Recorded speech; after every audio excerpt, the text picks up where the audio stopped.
Presiden Joko Widodo juga mengapresiasi penampilan timnas U17. Garuda Muda berhasil meraih poin dari lawan yang peringkatnya berada jauh di atas. Karena 1-1 yang pertama berarti kita dapat 1 poin meskipun mati-matian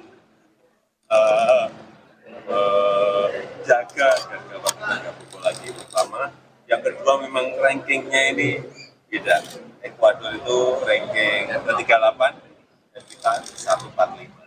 Jadi mohon dilihat. Jadi kami tadi mati-matian kita sangat bagus. Untuk tampilan yang pertama saya kira sangat bagus.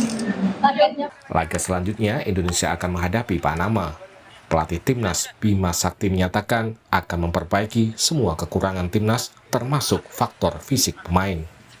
Lawan Panama kita bisa perbaiki lagi segala kekurangan kita, kondisi pemain hari ini banyak pemain yang memang kondisinya menurun dan ada waktu 2 hari kita bisa recovery lagi, semoga pemain bisa lebih baik. Ya karena kondisi fisik memang menurun sekali. Ya semoga aja di babak pertandingan berikutnya lagi lawan Panama kita bisa lebih baik lagi. Laga timnas U17 lawan Panama akan digelar di Gelora Bung Tomo, Surabaya, Senin mendatang.